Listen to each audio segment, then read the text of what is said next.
ओम नमो नारायणाय। Project self incorporation United consciousness की तरफ से आप सभी का हम हार्दिक स्वागत करते हैं। आज जिस नई सीरीज का शुभारंभ हो रहा है वो रामचरितमानस और जीवन प्रबंधन है।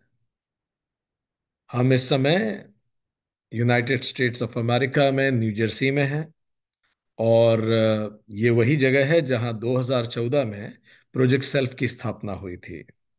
तो आज 10 साल बाद उसी जगह से श्री रामचरितमानस और जीवन प्रबंधन की सीरीज की शुरुआत कर रहे हैं, भगवान प्रभु श्री राम से प्रेरणा लेके, हनुमान जी को साक्षी मान के।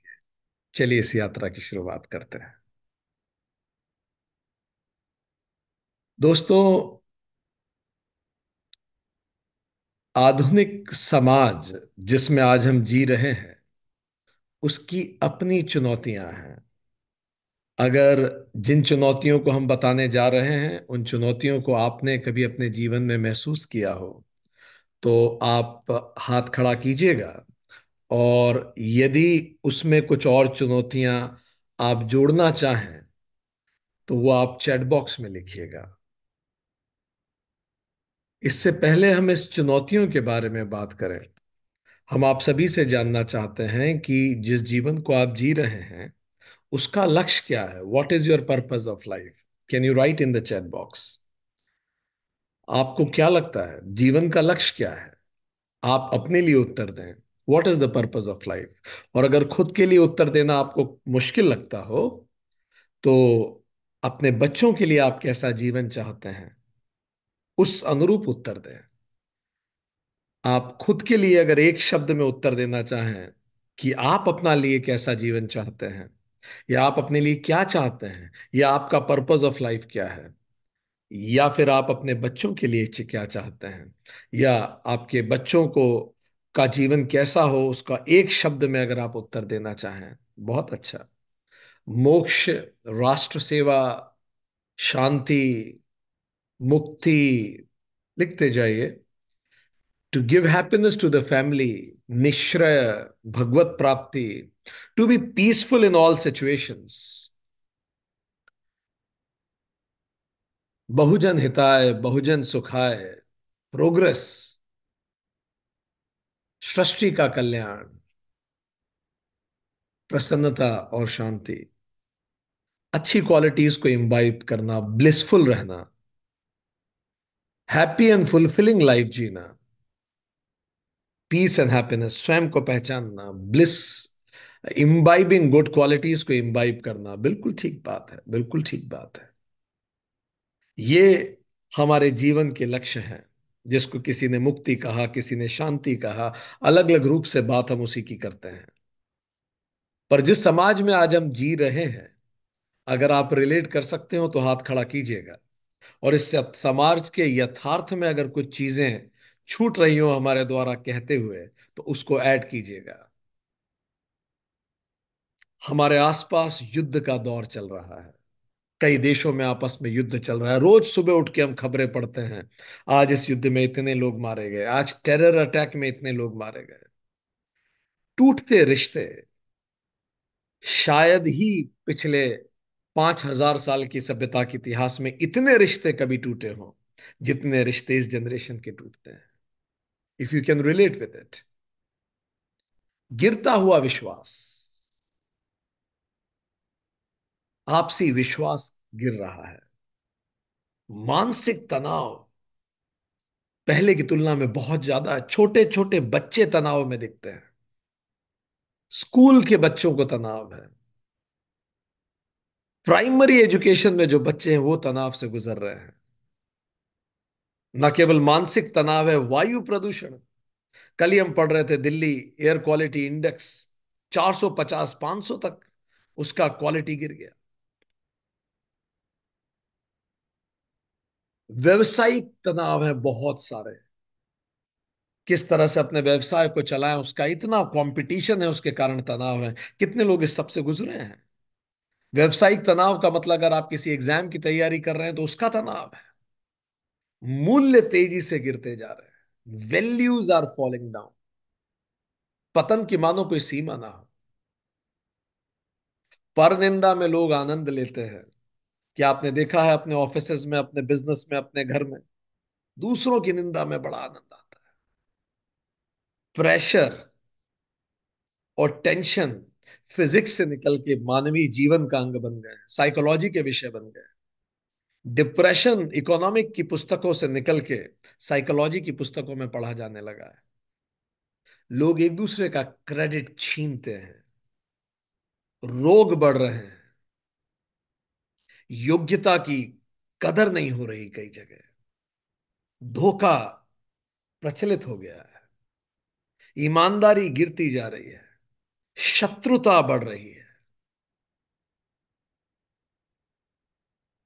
जिस समाज में आज आप जी रहे हैं, लोग भीड़ में भी अकेले हैं, अकेलापन, तनाव, प्रेशर। क्योंकि कोई भी ग्रंथ यदि हमें वास्तविक जीवन में समाधान नहीं दे सकता, तो उस ग्रंथ की यूटिलिटी समय के साथ कम होती जाती है। इसी विपरीत परिस्थितियों के दौर में कुछ ऐसा हुआ कि एक बार जो तपस्वी वाल्मीकि जी थे, उन्होंने तपस्या और स्वाध्याय में लगे हुए मुनिवर नारद जी से पूछा। उन्होंने नारद जी से ये पूछा जाके, क्योंकि हर समय में तनाव तो है ही, आज तो बहुत बढ़ गए हैं पहले की तुलना में। तो उन्होंने नारद जी से, वाल्मीकि जी ने पूछा, यहां से शुरुआत होती है उस महान ग्रंथ की जिसको हम रामायण कहते हैं। क्या सुंदर बात पूछी वाल्मीकि जी ने नारद जी से। उन्होंने कहा कि इस समय में जब समाज में इतनी सारी परेशानियां हैं, जिनकी क्वालिटी तब से गिरना शुरू हुई और आज पतित होते चली गई है, इस समय में, इस संसार में, क्या ऐसा कोई व्यक्ति है जो गुणवान हो, जिसमें सारे गुण दिखते हैं, वीर्यवान हो, संकल्प का मजबूत हो, धर्मज्ञ हो, कितनी ही विपरीत परिस्थितियां हो, वो धर्म को न छोड़े, उपकार को मानने वाला हो, कोई उस पे जरा सा उपकार कर दे तो कभी जीवन में भूले, सत्य वक्ता हो और दृढ़ प्रतिज्ञ हो। क्या ऐसा कोई है जो सदाचार से युक्त हो, हर व्यक्ति के हित की सोचता हो, विद्वान हो, सामर्थ्यशाली हो, अपने मन को कंट्रोल कर सकता हो, क्रोध को जीतने वाला हो, वो डिसाइड करे उसे कब गुस्सा करना है, कब गुस्सा दिखाना है, कब नहीं दिखाना, कभी परनिंदा नहीं करता हो किसी की, शांति उसमें बड़ी गहरी हो, पर जब वो गुस्से का प्रदर्शन करे तो देवता तक उससे डरे। क्या ऐसा कोई व्यक्ति है इस समाज में, इस समय में? तो नारद जी मुस्कुरा के कहते हैं कि वाल्मीकि जी, आपने बहुत सारे अलग अलग गुणों का वर्णन किया है, ये एक ही पुरुष में होना सरल नहीं है। पर एक पुरुष का विचार मेरे मन में आता है जब आप ये सब बातें मुझे बताते हैं। उन्होंने कहा, इक्ष्वाकु वंश में उत्पन्न हुए एक ऐसे पुरुष हैं जो राम नाम से विख्यात है, वे ही अपने मन को वश में रखने वाले हैं। वो मन को वश में रखने वाले हैं, उनमें आत्म नियंत्रण है,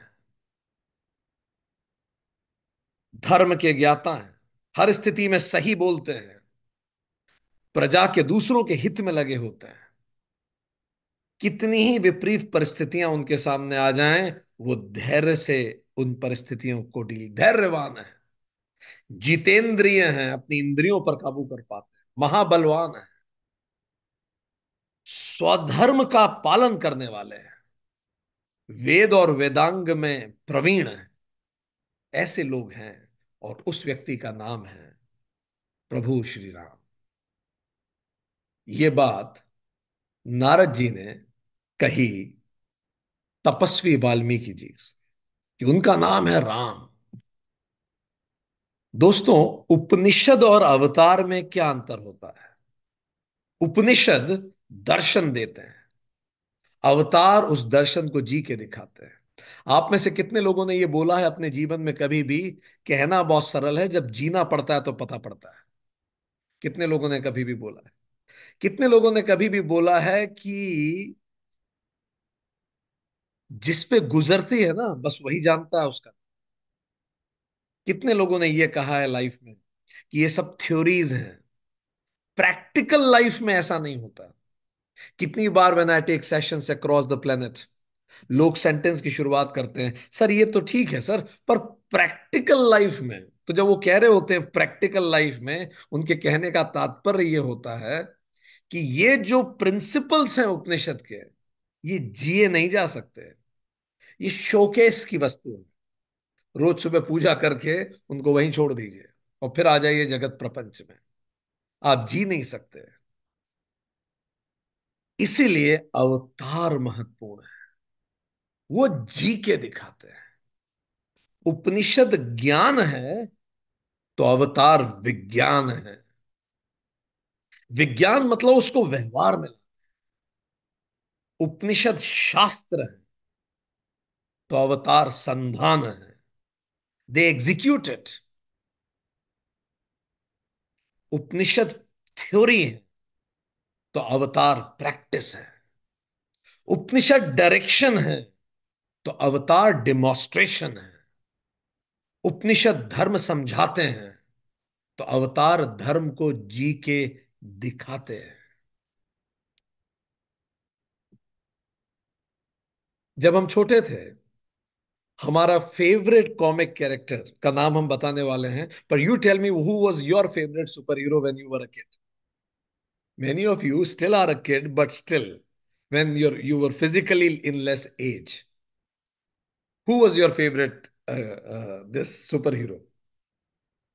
So my favorite superhero was हम एक कॉमिक्स बहुत पढ़ते थे वेताल की। हाँ, वेताल की कॉमिक्स हम बहुत पढ़ते थे। फैंटम, नागराज, चाचा चौधरी, जिसका दिमाग कंप्यूटर से भी तेज चलता है। और कौन कौन? बेंटेन। हाँ, वेताल, चलता फिरता प्रेत, घोस्ट हू वॉक, शक्तिमान, चाचा चौधरी। मैंड्रक, जिसके घर का नाम जन्नाडू था और लोथार उसका फ्रेंड था। Nice, nice, nice. So I was asked in my civil services interview this question, who was your favourite childhood comic character? I said Vetal. So the interviewer asked me in the civil services interview, why do you like Vetal? उस समय तो ही man भी आता था, the master of the universe and many many. So Superman भी था उस समय। तो हमें वेताल के बारे में सबसे अच्छी बात यह लगती थी कि वेताल हमारी तरह ही एक इंसान है। उसको भी वर्क लाइफ बैलेंसिंग के इश्यूज हैं, उसकी भी शादी हो रखी है, उसके भी बच्चे हैं, उसको भी जीना पड़, गोली लगेगी तो वो भी मरेगा, कोई उसको चोट पहुंचाएगा तो उसे भी दर्द हो।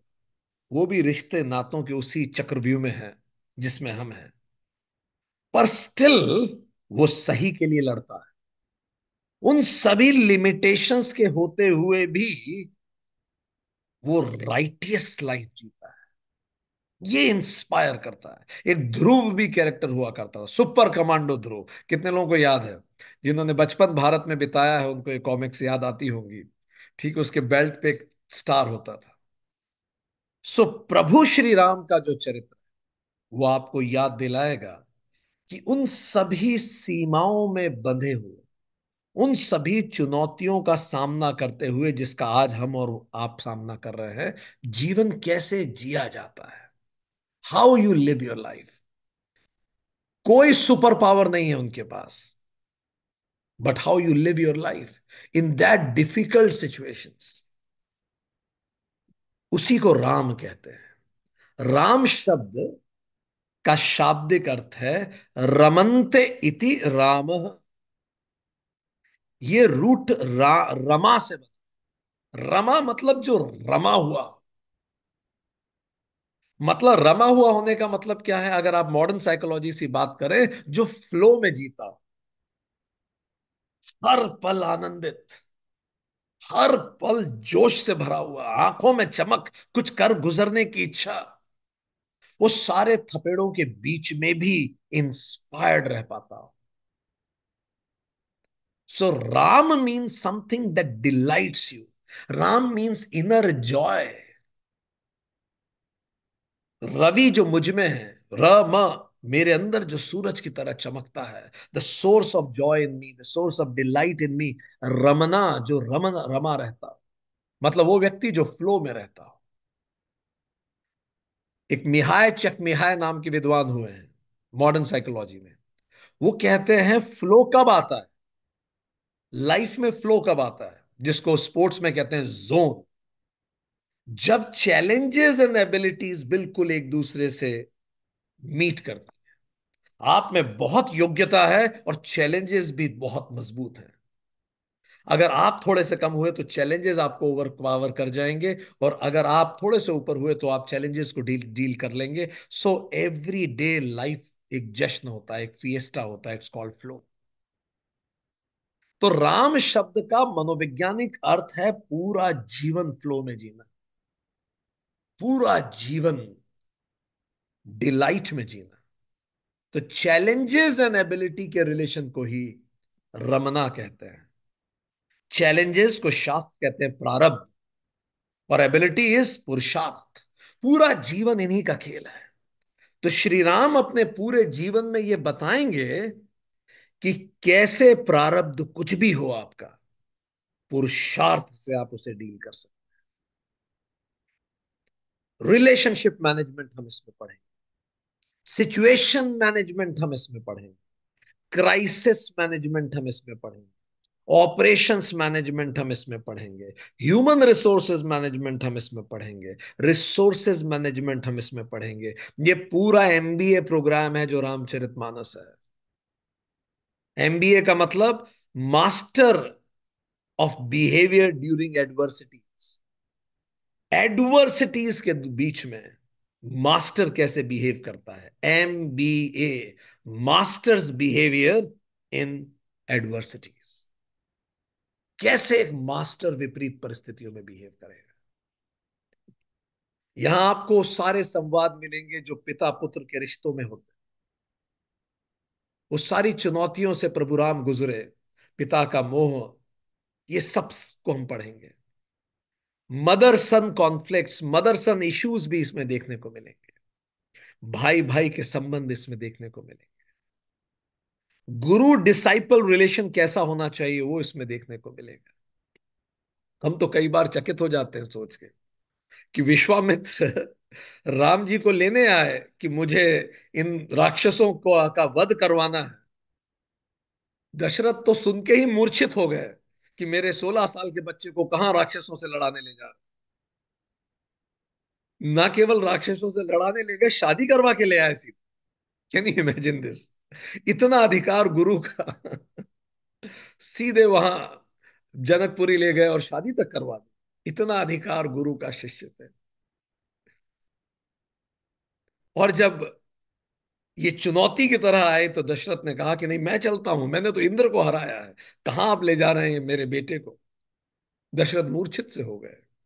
पर श्री राम तैयार थे उस चुनौती के। उनको कुछ ज्यादा, उनके पास ज्यादा योग्यता नहीं थी उस समय, वो तो महलों में बड़े हुए। पर 16 साल के श्री राम को जब वो ले गए, विश्वामित्र जंगलों में लेके गए, उसी दौरान विश्वामित्र ने वो सारे दिव्यास्त्र दिए श्री राम को, जिसने राम को श्री राम बना दिया। इसका मतलब जब आप चुनौतियों को स्वीकार करते हैं जीवन में, तो परमात्मा आपको दिव्यास्त्र देता है। पर कई लोग चुनौतियों को स्वीकार ही नहीं करना चाहते। They don't want to face any adversities. अरे जब आप कोई एडवर्सिटीज के लिए तैयार ही नहीं है तो आपको काहे का दिव्यास्त्र चाहिए। Nobody will give you दिव्यास्त्र। दिव्यास्त्र उन्हीं को मिलते हैं जो चुनौतियों को आगे बढ़ के स्वीकार करते हैं। राम चुनौतियों को स्वीकार करने का नाम है।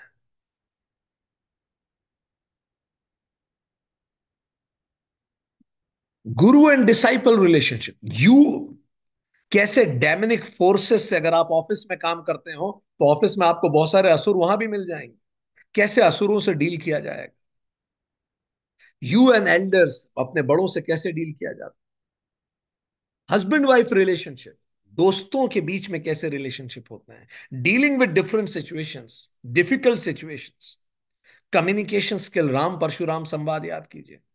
किस तरह की कम्युनिकेशन स्किल्स होनी चाहिए आप।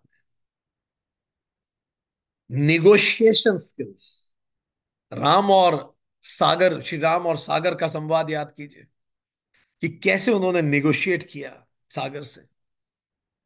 इन सब पे हम बात करने वाले हैं। एक्सेप्टिंग चैलेंजेस, जैसे श्री राम ने विश्वामित्र जी के साथ जाने को स्वीकार किया। स्ट्रैटेजिक थिंकिंग, राम रावण युद्ध में। टीम बिल्डिंग, कैसे वानर सेना से पूरी सेना उन्होंने खड़ी कर दी। नए रिक्रूट वानर की तरह ही होते हैं। एक लीडर वो होता है जो उससे भी सेना बना ले। Conflict management, leading team, love for nation, quick learning, ये सब चीजें हमें इस कथा में सीखने को मिलने वाली है। तो वाल्मीकि जी ने पूछा ऐसा कोई है क्या। तो उत्तर दिया नारद जी ने, श्री राम ऐसे हैं। तो ये वाल्मीकि जी को थोड़ा हम जान लें। रत्नाकर नाम का एक डाकू था।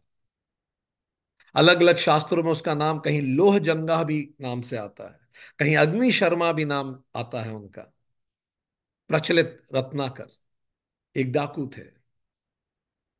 और ये जो रत्नाकर डाकू थे, स्कंद पुराण नागरकांड में उल्लेख आता है। तब ये, हमने कल जहां सेशन लिया था न्यूयॉर्क में, वहां इस बारे में चर्चा भी की थी। वो लूटते थे लोगों को, तो एक बार सप्तऋषि को लूटने पहुंचे। तो सप्तऋषियों ने कहा, कई कथाओं में नारद नाम आता है सप्तऋषि की जगह। फर्क इससे नहीं पड़ता किसने कहा, एसेंस पे हम फोकस करें। तो जब डाकू सप्तऋषि या नारद को लूटने पहुंचे, तो सप्तऋषि ने कहा, तुम ये गलत कर्म क्यों करते हो, पाप क्यों करते हो। तो उसने कहा, रत्नाकर ने, मेरा ये कार्य है, मैं क्या करूं, मुझे परिवार का पोषण करना है। तो सप्तऋषियों ने कहा, जरा परिवार से पूछो, जो पाप तुम परिवार के लिए कर रहे हो, क्या परिवार उस पाप में भागी होगा। तो जब जाके डाकू रत्नाकर ने परिवार से पूछा, उन लोगों ने कहा, आप चिंता मत करो, हम लुटने को तैयार हैं, हम तो लुटे हुए ही हैं। जो सारे नॉनसेंस चीज से लुट जाए उसी को संत कहते हैं। सो हम तो यहीं रुके हुए, तुम जाओ और होके आओ। जब वो वापस लौट के आए और वो घर गए, तो उनकी पत्नी ने कहा कि नहीं नहीं, मैं आपके पाप में शामिल नहीं हूं। उनके पिता ने कहा, मैं आपके पाप में शामिल नहीं हूं। बच्चों ने कहा, मैं आपके पाप में शामिल नहीं हूं। आपके पाप आपको बिलोंग करते हैं। इससे हृदय परिवर्तन हुआ। पूरा हृदय परिवर्तन हो गया रत्नाकर का। और उन्हें लगा कि ये तो बिल्कुल सच है, मेरे पाप मुझे बिलोंग करते हैं। एंड दैट्स वाई अब मैं कोई पाप नहीं करूंगा। Everybody bears his own cross, याद रखिए। हमारे पाप केवल हमारे होते हैं।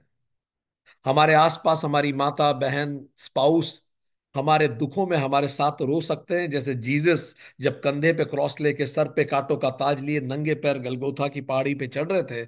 एक तरफ उनकी माता जी, एक तरफ बहन रोती हुई चल रही थी, पर क्रॉस जीसस को उठाना पड़ा था। Lesson is everybody has to bear his own cross. हमारे कर्म हमारे साथ जाएंगे, हमें ही उनको भोगना है। सो नारद में जो रत्नाकर में हृदय परिवर्तन हुआ, और नारद ने उन्हें मंत्र दिया कि प्रभु राम का नाम जपो। और वो डाकू था, समझ नहीं पाया, मरा शब्द उन्हें याद रह गया। और पूरी श्रद्धा और विश्वास से उन्होंने भगवान राम को ध्यान करते हुए मरा मरा शब्द बोलना शुरू किया। इतना गहरे ध्यान में चले गए कि उन्हें पता ही नहीं पड़ा कि कब उनके चारों तरफ एंट हिल बन गई, चींटियों की बिंबी बन गई। उस बिंबी को वाल्मीकि कहते हैं। तो उस बिंबी में से अंदर से आवाज आती थी, मरा मरा। तो जब राम राम मरा मरा, राम राम राम राम ऐसी आवाज आती थी, तो जो बिंबी तोड़ी गई और वो ऋषि निकले। तब से उनका नाम पड़ गया कि ऋषि वाल्मीकि हैं। ऋषि वाल्मीकि एक बार तमसा नदी के तट पर नहा रहे थे, तो उन्होंने देखा कि दो पक्षियों का एक जोड़ा है, वो आपस में कामातुर होकर बिल्कुल प्रेम से एक दूसरे के साथ घूम रहा है। तो एक शिकारी आया और उस शिकारी ने उनमें से जो मेल था उसकी हत्या कर दी। तो ऋषि बड़े शोक में चले, इतने प्रेम से उन दोनों पक्षियों को देख रहे थे, पर गहरा शोक हुआ। और शोक में उनके मुंह से कुछ शब्द निकले, गहरे श्लोक, गहरे शोक में उनके मुंह से कुछ शब्द निकले। जो शब्द उतने गहरे शोक में निकले, तो शोक से ही उस शब्द को, जो उनके मुंह से निकला, श्लोक कहा गया। तो श्लोक शब्द का अर्थ क्या होता है? जो शोक से निकले, गहरी वेदना से। तो जो आपको अपनी स्क्रीन पे दिख रहा है, ये धरती का पहला श्लोक है। और उन्होंने क्या कहा? निषाद मतलब शिकारी, तूने नित्य निरंतर कभी, तुझे कभी शांति ना मिले, क्योंकि तूने इन पक्षियों के जोड़े में से, जो एक दूसरे को प्रेम कर रहा था, निरपराध उनकी उसमें से एक की हत्या कर दी। तू कभी शांति को प्राप्त ना हो। तो ये उनके मन से आवाज आई, जो शोक से निकले उसी को श्लोक कहते हैं। गुरु नानक कहते हैं, दुख दारू सुख रोग भयो। दुख दवा बन जाता है अगर आप दुख से सीखें, मुश्किल दौर से सीखें। जब आप मुश्किल दौर से सीखते हैं, तो शोक श्लोक बन जाता है। वेदना वेद को जन्म देती है आपके अंदर। सिचुएशन आपको स्ट्रेंथ देती है, और चैलेंजेस आपको दिव्यास्त्र देते हैं। तो अगर जीवन में आपके शोक है, तो रामायण की कथा आपको सिखाती है, सिखाएगी, इस शोक को श्लोक में बदल दीजिए। कैसे बदलना है वो राम जी के बताएंगे। इस वेदना को वेद में बदला जा सकता है, और यही चैलेंज आपको दिव्यास्त्र प्रदान करवाए। ये हम सीखेंगे इस रामचरितमानस में। तो ये जो पहला श्लोक था, इसमें एक अजीब चीज हुई। इसमें 4 चरण थे। इसको 4 चरणों में बोला उन्होंने। प्रत्येक चरण में बराबर 8 अक्षर थे, बिल्कुल जैसे नाप के बोला हो। 4 चरण और हर चरण में 8 8 अक्षर। 8 8 8 8 का सेट। एकदम से मुंह से निकला हुआ चीज इतनी मैथडोलॉजिकल थी, और इतना राइमिक थी कि उसे वीणा पे गाया जा सकता था। तब वाल्मीकि जी ने अपने शिष्य भारद्वाज से कहा कि ये तो श्लोक है, इट कैन बी संग। तो सडनली विपरीत परिस्थितियों में उनके अंदर नई एबिलिटीज का उदय हुआ। फिर वो अपने आश्रम पहुंचे, वाल्मीकि जी। उस आश्रम में स्वयं ब्रह्मा आए, सृष्टि रचयिता। और ब्रह्मा जी ने बताया कि मुझे पता पड़ा आज तुम्हारे साथ क्या हो, और तुम्हें पता है जो तुमने कहा वो धरती का पहला श्लोक है। ये मेरी प्रेरणा से ही तुम्हारे मुंह से निकला है। अब तुम्हारे पास एबिलिटीज आ गई हैं, ऐसी एबिलिटीज जो तुम्हारे परिवार में तुमसे पहले किसी के पास नहीं थी। तुम्हारे पास ऐसे रिसोर्सेज हैं जो तुमसे पहले कहीं नहीं, किसी के पास नहीं थे। That talent you have. अब क्या करना है? तो उन्होंने 5 चीजें बताई। ब्रह्मा जी ने, स्वयं ब्रह्मा ने आके बताया। ये हम सबको एक लेसन है। यदि आपके पास कुछ रिसोर्सेज हैं जो आपकी आवश्यकताओं से ज्यादा हैं, यदि आपके पास ऐसी एबिलिटीज हैं जो आपकी आवश्यकताओं से ज्यादा हैं, तो ब्रह्मा आपसे बात कर रहे हैं। अगर रोटी कपड़ा मकान से आप ऊपर उठ चुके हैं, आप में से कितने लोगों को रोटी कपड़ा और मकान की चिंता नहीं है? इतना तो हो चुका है, हाथ खड़ा करें। Perfect, perfect, perfect. तो ये, तो आपसे बात कर रहे हैं ब्रह्मा। अगर आप में एबिलिटीज ज्यादा है चैलेंजेस की तुलना में, तो ब्रह्मा ने कहा 5 काम करो। तुम्हारे अंदर ये एबिलिटी आ गई श्लोक की। पहला, इससे तुम श्री राम के चरित्र का वर्णन, उपयोग करो इसको for higher purposes in life. ये जो शांति परमात्मा ने दी है कि दो वक्त की रोटी की चिंता नहीं है, इस शांति को स्वाध्याय में लगाइए, सेवा में लगाइए। Search for the higher purpose of life. जीवन ये तो नहीं हो सकता ना अनुभव, आप यंग हैं, जीवन ये तो नहीं हो सकता ना कि पैदा हो, खाना खाएं, शरीर चलाएं, उसके बाद एक पढ़ाई करें, फिर अच्छा स्कोर लाएं, ग्रेड लाएं, यूनिवर्सिटी में एडमिशन लें, नौकरी लग जाए, पैकेज मिले, पैसा मिले, शादी करें, बच्चे करें, बच्चों से भी ये करवा दें, मर जाएं। Does that make sense? चलिए दो नहीं चार मकान बना लेंगे आप यूएस में, चार नहीं छह बना लेंगे, 15 इंडस्ट्री खड़ी कर देंगे, फर्क क्या पड़ेगा उससे? Work for higher purposes in life. Brahma ने कहा इस श्लोक का उपयोग करो, श्री राम के चरित्र का वर्णन करो। दूसरा, तुमने नारद के मुख से जैसा सुना है उसी सीक्वेंस में बताना। तो नारद ने श्री राम के पूरे चरित्र का वर्णन किया था उस समय, बताया था कि जब पूछा था ना उन्होंने कि ऐसा कौन व्यक्ति है जो धैर्यवान है इतनी विपरीत परिस्थितियों में भी, तो उन्होंने कहा उसी सीक्वेंस को रख। और फिर ब्रह्मा ने कहा मैं तुम्हें आशीर्वाद देता हूं, अगर तुम इस ग्रेटर उद्देश्य से काम करोगे, अपनी एबिलिटीज को तुम ग्रेटर उद्देश्य से लगाओगे, तो श्री राम के जीवन की हर गुप्त बात तुम्हें अपने आप ज्ञात हो जाएगी। तुम ध्यान लगाना और तुम एक्चुअली वहीं पहुंच जाओगे जब ये सब कुछ हो रहा था। जब भी हम ग्रेटर उद्देश्य से प्रेरित होते हैं, यूनिवर्स हमें मदद करने लगती है।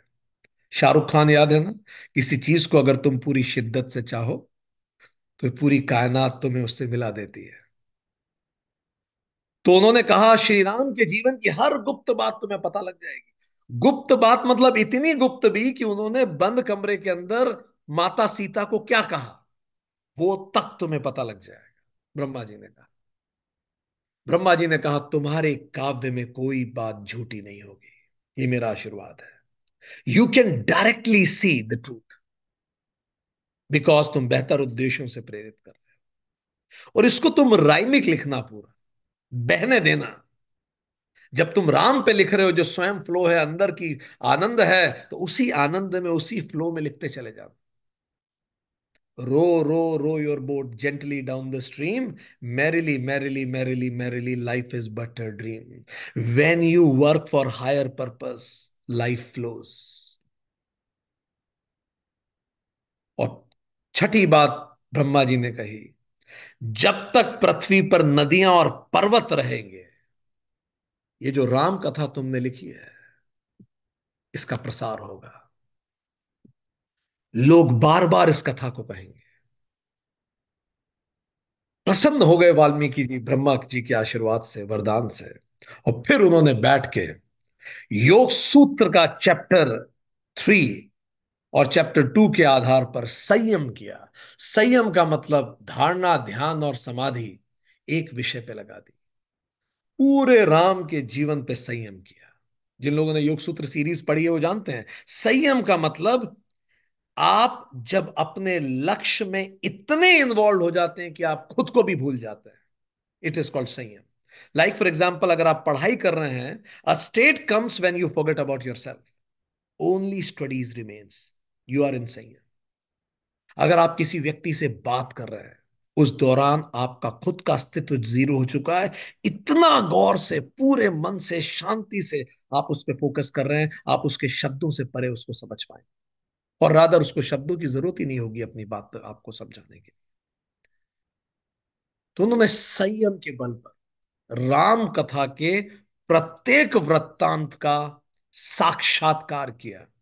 ही एक्चुअली वेंट देयर। उन्होंने ऐसे देखा जैसे हम लोग एक दूसरे को देख रहे हैं।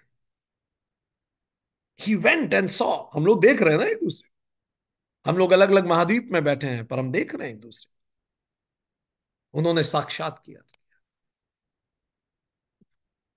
उन्होंने पूर्व काल की हर घटना को ऐसा देखा जैसे हाथ पे रखे हुए आंवले को आप देखते हैं, if it is on my hand, how am I seeing it.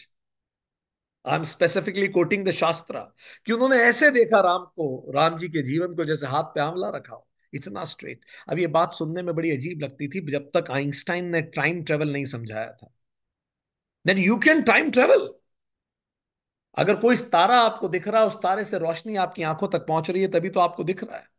अगर आप स्पीड ऑफ लाइट से चलें और आप और आगे चले जाएं तो आप उस तारे का इतिहास देख सकते हैं, आप पास्ट को देख सकते हैं, अगर आप ट्रेवल कर सकते हो स्पीड ऑफ लाइट से।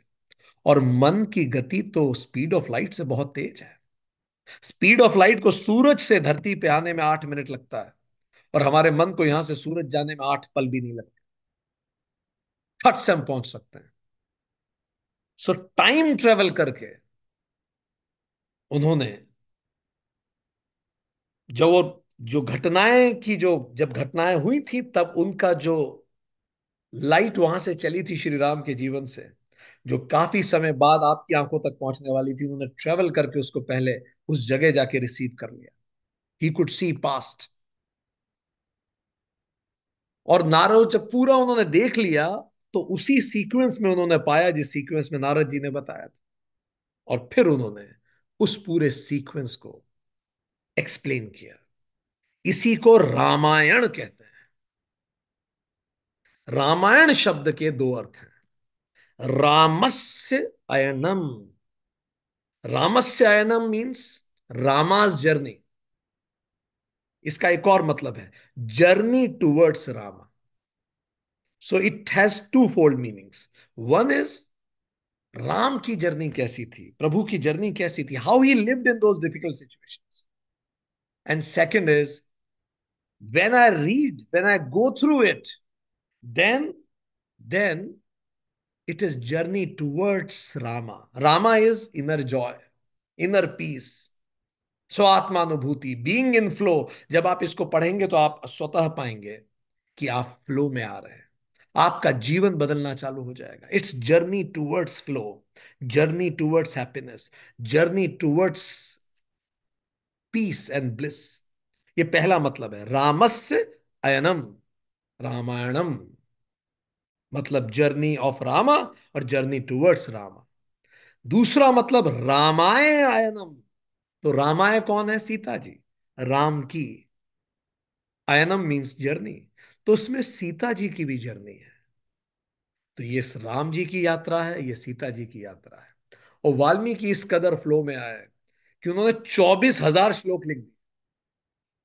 It started sprouting out of him, he became just an instrument. 4,80,000 दो शब्द लिख, जो इलियड जो फेमस ग्रंथ है वेस्ट का, उससे 4 गुना बड़ा है। एक के बाद एक 7 कांड उन्होंने उसमें लिखे। बाल कांड पहला, अयोध्या कांड दूसरा, अरण्य कांड तीसरा, किष्किंधा कांड, सुंदर कांड, युद्ध कांड और उत्तर कांड। 500 सर्ग, चैप्टर्स उस सब में एक के बाद एक आना चालू हो गए।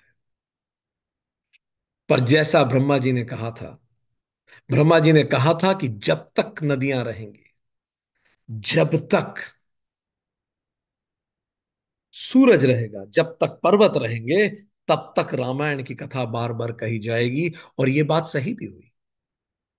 रामायण की कथा उसके बाद से लेके आज तक बार बार कही गई। आपकी स्क्रीन के सामने है। हर जनरेशन ने कही। प्रेम ही ऐसा था इस कथा से। वाल्मीकि जी ने संस्कृत में कही, उसके बाद आध्यात्म रामायण वेद व्यास जी ने कही प्राचीन काल में। इसमें राम जी को अद्वैत वेदांत के दृष्टिकोण से देखा गया कि राम स्वयं आत्मा है, परमात्मा है, विष्णु रूप हैं, सर्वोच्च ईश्वर हैं। तमिल कंबन जी ने रामावतरण लिखी 12वीं शताब्दी में। ये तमिल साहित्य है। विष्णु के अवतार के रूप में राम जी को चित्रित किया गया। फिर पंप रामायण है, रामचरित पुराण कन्नड़ में लिखी गई नागचंद्र जी द्वारा 12वीं सदी में। कन्नड़ साहित्य। श्री रंगनाथ रामायण तेलुगु में लिखी गई। सप्तकांड रामायण असमिया में लिखी गई। कृतिवास रामायण बांग्ला में लिखी। आध्यात्म रामायण मलयालम में भी लिखी गई। पर इस दौरान कुछ जबरदस्त हुआ। 16वीं सदी में यह महसूस हुआ। किसको? वाल्मीकि जी तो चले गए थे, वो धरती पे अपना काम समाप्त करके जा चुके थे, पर एस्ट्रल प्रेजेंस उनकी थी। कल न्यूयॉर्क के सेशन में किसी ने पूछा भी था कि क्या हम वापस नहीं आ सकते। Valmiki ji decided in 16th century to reincarnate, वापस आए धरती पे। और वो जो रामायण उन्होंने लिखी थी, उसको सिंपल लोगों की भाषा में फिर से क्रिएट करें, ताकि हर व्यक्ति उससे कनेक्ट कर सके। Everybody should be able to connect with it. तो 16वीं शताब्दी में, 16th century में, भारत की भूमि पर वाल्मीकि जी फिर से आए। और उनको अब किस नाम से जाना जाता था? लिखिए उनका नाम, आप सब जानते हैं। मैटर ऑफ, किस नाम से जाना जाता था? एग्जैक्टली, 1511, कलयुग में, त्रेता युग के वाल्मीकि फिर से आए। ये मास्टर्स टाइम एंड अगेन आते हैं। ये masters out of shear compassion, उन्होंने अपनी ही पुस्तक उठाई और उसको संस्कृत से अवधी में ट्रांसलेट। हम सब अपनी अपनी पुस्तकों को फिर से उठाते हैं जब हम पैदा होते हैं। यहां जितने लोग क्लास अटेंड कर रहे हैं, हम सबका अस्तित्व पुस्तकें हैं। फिर से हम पैदा होते हैं और फिर उस पुस्तक को फिर से उठाते हैं, कुछ नए चैप्टर्स लिखते हैं। ये हमें अश्योर करना है कि इस जन्म में हम उन पुस्तक के सबसे सुंदर अध्याय लिखें, रिपीटेड अध्याय ना लिखें। कई लोग यहां आके पर्पस ऑफ लाइफ भूल जाते हैं और वही पुराने बोरिंग चैप्टर फिर से लिख के चल देते हैं। हर बार जब हम री इनकारनेट होते हैं, हम फिर से जीवन की पुस्तक उठाते हैं नए अध्याय लिखने के लिए। चलिए सुंदर अध्याय लिखें, स्वाध्याय लिखें, तप लिखें, मुक्ति लिखें, मोक्ष लिखें, प्रेम लिखें, प्रभु लिखें, धर्म लिखें। इसीलिए तो हम आए हैं, टू रियलाइज आवर। सामर्थ्य लिखें, संकल्प लिखें। तो वापस आए, और इस बार वो डूब चुके थे। इस बार तो इनकारनेशन ही डूबा हुआ ही आया ही इस पर्पस से। बड़ी कृपा हुई उनकी पत्नी की, क्योंकि आप आते तो पर्पस लेके हैं, पर आप भूल जाते हैं अपने पर्पस को। जब हम ऊपर होते हैं तो वी नो द पर्पस, हमें क्यों जाना है, हमें क्यों पैदा होना है। पर धरती पे आके हम भूल जाते हैं कि हम आए क्यों थे। क्योंकि फिर हमें स्कूल में पढ़ाया जाता है कि तुम्हारे जीवन का उद्देश्य एकमात्र यह है कि आईवी लीग में सेलेक्ट होना है, बस। और आईवी लीग में सेलेक्ट होते ही तुम्हारे अस्तित्व का केवल एक प्रयोजन है, $2 बिलियन अर्न करना। और $2 बिलियन अर्न करने के बाद तुम्हारे अस्तित्व का अगला प्रयोजन है तो बस अर्थ और काम में ही जीवन समाप्त हो जाता है। सो तुलसीदास भी भूल गए। वो पत्नी के प्रेम में ऐसे पड़े कि उनको ये ध्यान ही नहीं रहा कि वो एक पर्पस के लिए आए हैं। एक बार उनकी पत्नी शादी के बाद मायके गई, तो उनसे तो बिछोह बर्दाश्त ही नहीं हुआ पत्नी का। रातों रात, एक रात भी उनके बिना नहीं रह पा रहे थे। रात को ही नदी पूल पे थी, नदी सैलाब बनी हुई थी, तेज बारिश, उस नदी को तैर के क्रॉस किया। इतनी उफनती हुई नदी को उन्होंने क्रॉस किया। एक लकड़ी के लट्ठे को पकड़ के नदी से तैरते हुए दूसरी तरफ निकले, और उस तरफ निकले तो देखा लकड़ी का लट्ठा नहीं था, किसी का शव था। शव को पकड़ के उधर पहुंच गए, भीगते भागते दौड़ते उस झंझावात में पत्नी के पास पहुंच गए रात को, उसके मायके में। पत्नी देख के बहुत ज्यादा चिढ़ गई। अनूठी वो भी रही होगी, नहीं तो प्रसन्न हो जाती, तिलक कर देती। बहुत ज्यादा चिढ़ गई और चिढ़ के कहा, ये इतना संघर्ष आपने इस शरीर के लिए किया? अगर इतना संघर्ष आप श्री राम के लिए करते तो ये नदी नहीं, भवसागर आप तर जाते। शर्म आनी चाहिए आप, कि शरीर पे ऐसी आ सकती है आप। वो बात चुप गई। बस वो एक अंतिम हैमर था जो पड़ना था। एकदम से पर्पस ऑफ लाइफ याद आ गया। कई बार हम हमारे जीवन में इतने एनग्रॉस्ड होते हैं, इतना ज्यादा मटेरियलिस्टिक हो जाते हैं, इतने ज्यादा रिलेशन में जूझ जाते हैं कि जिस व्यक्ति पे आप सबसे ज्यादा भरोसा करते हैं वही आपको याद दिलाता है कि आप किसी बेहतर उद्देश्य के लिए बने हैं। जिस पे आप सबसे ज्यादा डिपेंड करते हैं वही कुछ ऐसा करता है कि आपको रियलाइज होता है कि आपको किसी पे डिपेंडेंट होने की जरूरत नहीं है। एंड वो व्यक्ति फिर आपको सही दिशा ले जाता है, वो चुभता है। कई लोग उस व्यक्ति को अपना शत्रु मानते हैं, पर वही व्यक्ति आपका सच्चा मित्र होता है, जो आपको झंझोड़ता है कि किसमें लगे हो यार। इसलिए कई बार बहुत कड़वा लगता है जब वो बोलता है। और वो रात बदल गई तुलसीदास के लिए। उस वो जो अगले दिन सुबह सूरज उगा, वैसा सूरज पहले कभी नहीं उगा था। इससे पहले सूरज बाहर उगता था, पर उस रात के बाद का सूरज तुलसीदास जी के अंदर उगा। और फिर वो डूब गए श्री राम के चरित्र के सरोवर में। उन्होंने स्नान किया। जल में शुद्धिकरण होती है। जो व्यक्ति तैर के नदी से उस तरफ गया था, वही व्यक्ति तैर के इस तरफ नहीं पहुंचा था। कुछ हमेशा के लिए बदल गया था। नदी वही थी, पर यह व्यक्ति नया था। ये नदी वही थी, पर यह व्यक्ति पूरी तरह बदल गया था। अब ये श्री राम के चरित्र के सरोवर में डूबा हुआ था। अब उन्होंने रामनवमी के दिन अयोध्या में नोटबुक उठाई। हमने भी उठाई। श्री रामचरितमानस समग्र 24/11/24। ऐसे ही किसी जमाने में उन्होंने लिखा हो। रामनवमी के दिन अयोध्या में पहला शब्द उन्होंने लिखा, श्री रामचरितमानस। श्री राम का अर्थ जो रमा रहे, जो जीवन को फ्लो में बदल दे, अंदर का प्रकाश। चरित, the character, how he lived. मानस मीन सरोवर, झील उनके गुणों की। रामचरित मानस। वाराणसी, चित्रकूट और अयोध्या, इन्हीं तीनों जगह घूमते हुए इन्होंने पूरी रामचरितमानस लिखी। घोर आलोचना हुई। वाराणसी के लोगों ने बहुत आलोचना की कि आप संस्कृत की ओरिजिनल टेक्स्ट आप अपभ्रंश नहीं कर सकते। उन्हें क्या पता, वो खुद ही आए हैं, वापस यही करने आए हैं। उन्होंने ही वो संस्कृत भी लिखा था, वही अवधि लिखने आए हैं।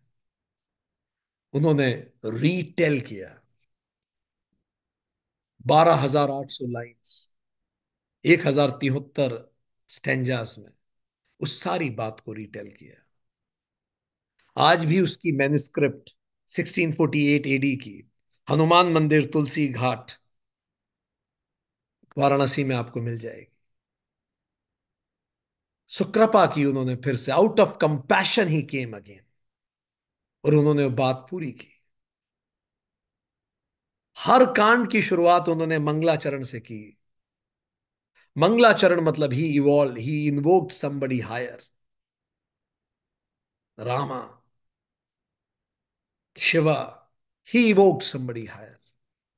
और हर कांड की समाप्ति बड़ी सुंदर उन्होंने की है। हर सातों कांड जहां समाप्त होते हैं, वो खत्म करते हैं, कलयुग के संपूर्ण पापों को विध्वंस करने वाले श्री रामचरितमानस का पहला सोपान समाप्त हुआ। हर कांड इस तरह से कि आज जो कलयुग की चुनौतियां हैं, उसके लिए it has to be redefined. इसीलिए वो त्रेता के बाद अपनी करुणा से, अपने प्रेम से फिर से आए, हम सबके लिए फिर से आए। Redefined, to redefine it in today's day and age. आज की परिस्थितियों में, इस दौरान रामायण दुनिया भर में अलग अलग जगह प्रचलित हुई। आज जब हम आपसे बात कर रहे हैं, जैसा ब्रह्मा जी ने कहा था, यह कहानी बार बार कही जाएगी, हर सदी में कही जाएगी। आपकी स्क्रीन पे आपके सामने दिख रहा है, यह कहानी कितनी बार दुनिया भर में कही गई। मध्य एशिया, खोतानी संस्करण तिब्बत में, पूर्वी एशिया में, चीन में, डुनहुआंग में इस प्रतिलिपियां मिली हैं रामायण की। यूनान प्रांत में, जापान में रामा एन्ना के नाम से आपको रामायण मिलेगी। कंबोडिया में रिमकेर के नाम से आपको रामायण मिलेगी। इंडोनेशिया बाली में राम कवच के नाम से रामायण मिलेगी, बाली भाषा में। जावा में आपको मिलेगी काकाविन रामायण, योगेश्वर रामायण के नाम से। सुमात्रा में मिलेगी रामायण स्वर्णदीप के नाम से। लाओस में मिलेगी प्रालक फ्रालाम के नाम से। मलेशिया में मिलेगी लिकायत सेरी राम के नाम से। म्यांमार बर्मा में मिलेगी यामा जडतापे के नाम से। फिलीपींस में मिलेगी महारादिया लवाना के नाम से। थाईलैंड में रामाकियन के नाम से। उनके राजा तो आज भी राम नाम से ही अपना नाम बोलते हैं। वियतनाम में मिलेगी आपको, चंपा में मिलेगी, नेपाल में मिलेगी, श्रीलंका में मिलेगी। जैसा ब्रह्मा जी ने कहा था, बार बार ये कथा कही गई। न केवल कथा के रूप में, कला के रूप में ये आई। कंबोडिया में पूरा इस पे नृत्य शैली है। केरल में रामनट्टम है, कथकली है, जिसमें रामायण को प्रस्तुत किया जाता है। लक्षद्वीप में मप्पिला गाने के रूप में इवन मुस्लिम समुदाय तक गाता है। यक्षगान कर्नाटका में, जिसमें रामायण की कथा बताई जाती है। थाईलैंड में, इंडोनेशिया में, कंबोडिया में, दुनिया भर में न केवल राम की कथा सुनाई जाती है, उस वो कला में है, वो नृत्य में है, वो संगीत में है। इस तरह से राम बसे हुए हैं हर तरफ। नाटकों में आप देखिए, महानाटक हनुमत, प्रतिभा नाटक भास द्वारा लिखा गया, जिसमें कैकेयी गलती से 14 दिन की जगह 14 वर्षों का वनवास मांग लेती है। अभिषेक नाटक भास द्वारा लिखा गया, जो बाली वध से शुरू होकर रावण वध और सीता जी की अग्नि परीक्षा के बाद अभिषेक तक जाता है। यज्ञ फलम भास ने लिखा, जिसमें दशरथ जी पुत्र प्राप्ति के लिए यज्ञ करते हैं। वहां से राम विवाह तक सारी बातें जाती हैं। कुंडमाला दीन नाग द्वारा लिखी गई, उत्तर रामायण पर यह आधारित है। महावीर चरित भवभूति ने लिखी। उत्तर रामचरित, जिसमें अवश्य लव कुश का वर्णन आता है, राम जी का परिवार, सीता जी का निर्वसन, परिवार का पुनर्मिलन, सब कुछ। जनक जनानंद, 300 से अधिक रामायण हैं। इतने सारे संस्करण हैं, सब ने अपने अपने राम लिखे। चलित राम, कालिदास जी ने रघुवंशम लिखी, जिसमें राजा दिलीप से लेके लवकुश तक की पूरे राम वंश का वर्णन है। सो रामायण बार बार बोली गई, time and again it was to, जैसा कहा गया, बार बार बोली गई ताकि हम भूले ना। और आज, आज के दिन से 24/11/24 से फिर से बोली जा रही है रामचरितमानस। नारद जी बताते हैं कि इसको सुनने की विधि क्या है, क्योंकि अब आप लोग इसको सुनना शुरू करेंगे और हम आज इसको शुरुआत करेंगे, कर रहे हैं। तो नारद जी बताते हैं कि इसको सुनने की विधि क्या है। हम आपको विधि बता रहे हैं नारद जी के शब्दों में। पहला, इंद्रियों को वश में रखकर सुने, नो मल्टीटास्किंग, सब्जी काटते हुए ना सुने, फोकस करें। दूसरा, भाई बंधुओं के साथ बैठ के सुने, सत्संग करें और बाद में इसको डिस्कस करें। स्वयं कथा को सुने सबके साथ बैठ के। तीसरा, स्नान करके शरीर को शुद्ध करें। चौथा, स्वच्छ वस्त्र धारण करके बैठे, शुद्ध अंतःकरण से बैठे, आचमन करके।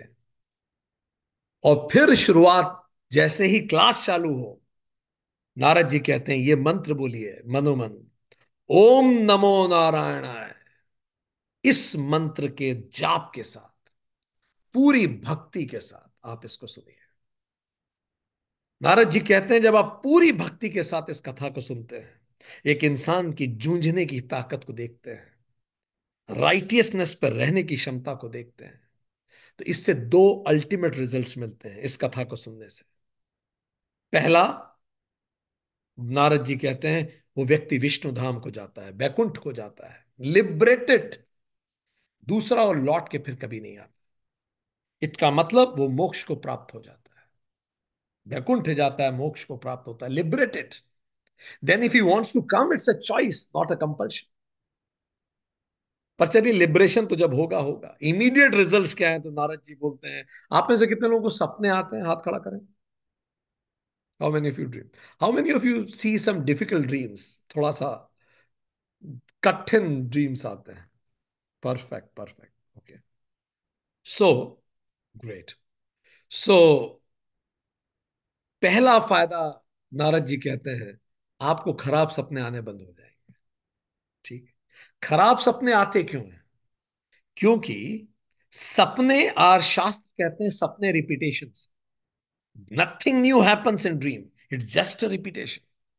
सो how you perceived life will be perceived in your dream also.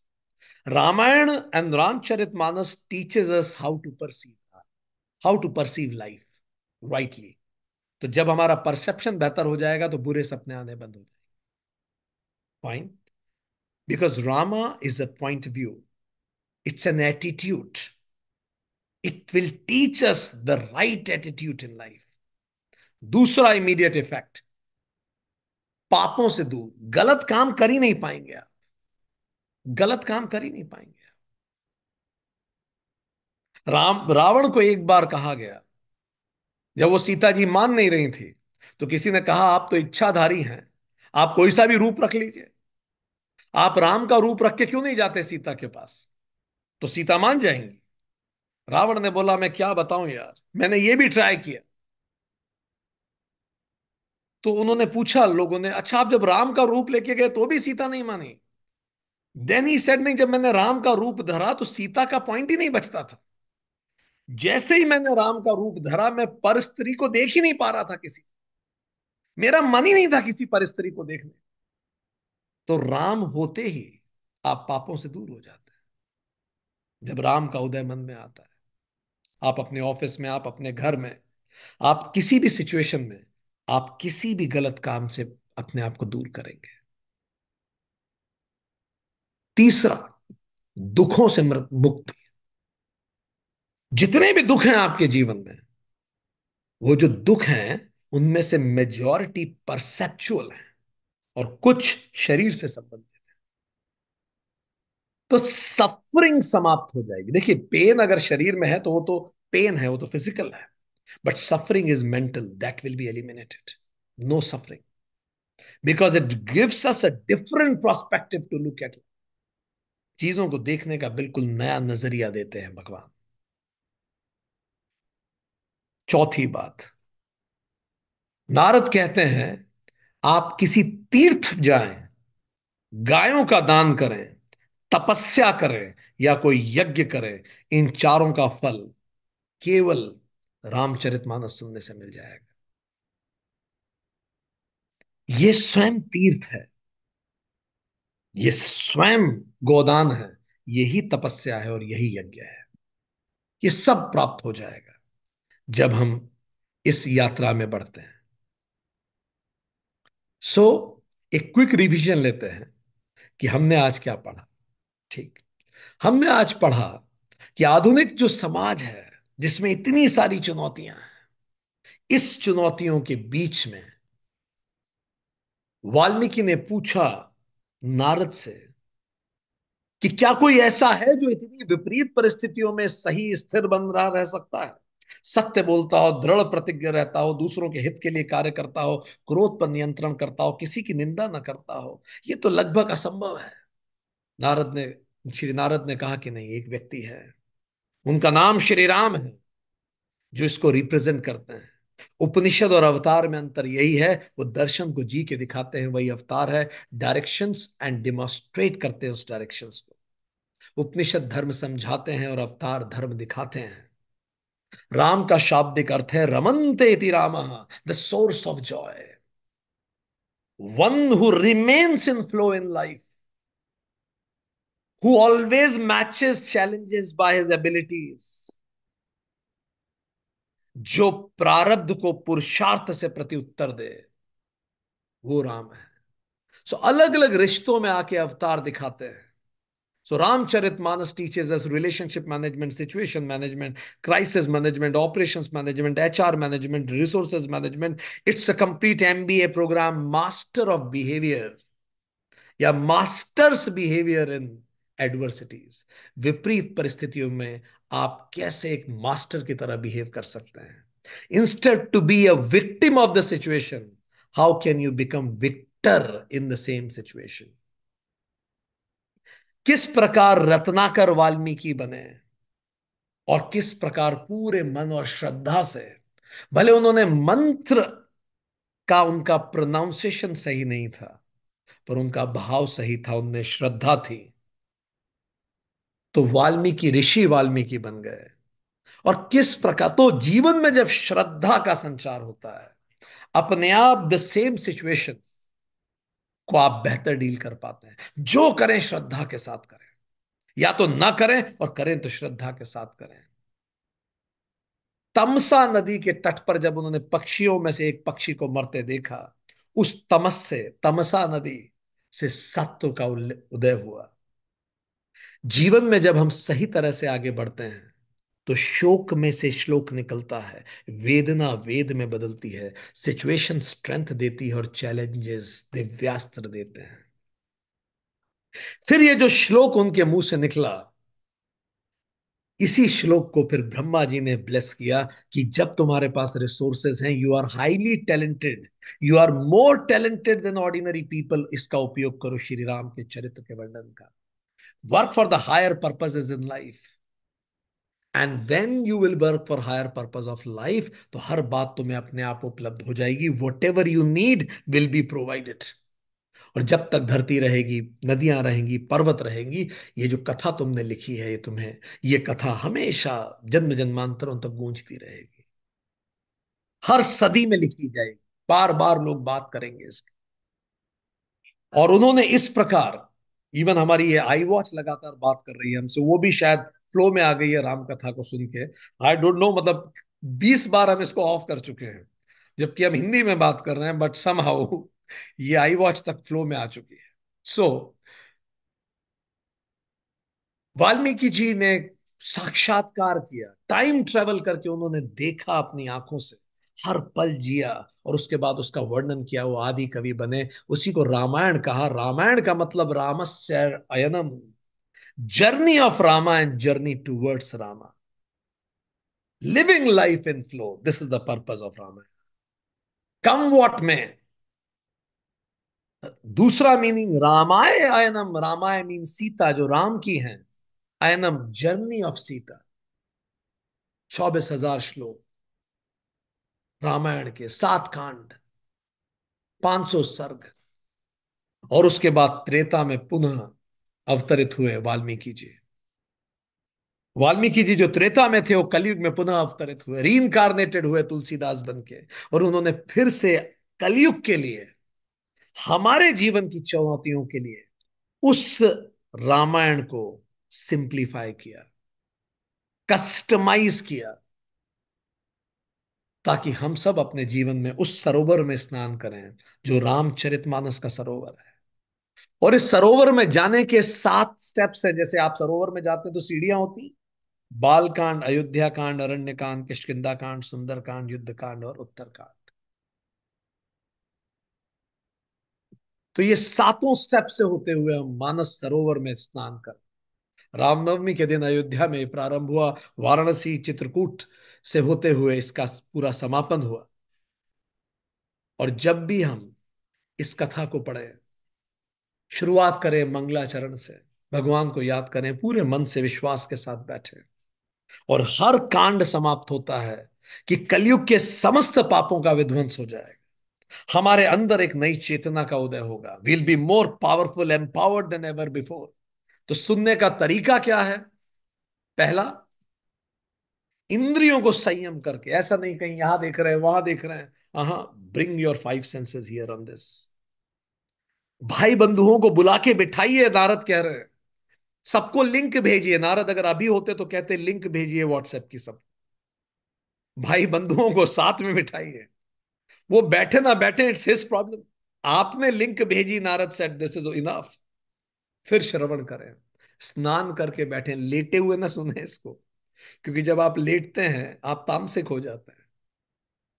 अच्छे वस्त्र पहन के, शुद्ध होके, अंतःकरण शुद्ध करके, ओम नमो नारायणा के मंत्र के जाप के साथ इसकी शुरुआत करें। जब आप ये करेंगे तो अंततः आप विष्णु धाम को जाएंगे। You will be liberated from all the sufferings. वो तो जब लिबरेट होंगे तब होंगे, बट इमीडिएट रिजल्ट से इस बुरे सपने समाप्त, हर तरह की सफरिंग समाप्त हो जाएगी। रॉन्ग डीड्स हम नहीं करेंगे कभी। और जितना लाभ, जितना आध्यात्मिक उन्नति तीर्थों के, तीर्थ जाने पर, गोदान करने से, तपस्या करने से और यज्ञ करने से मिलेगी, अगर इस तरह से आपने इस रामचरितमानस को सुना, तो वही आध्यात्मिक प्रगति आपको प्राप्त होगी। आज के लिए इतना ही।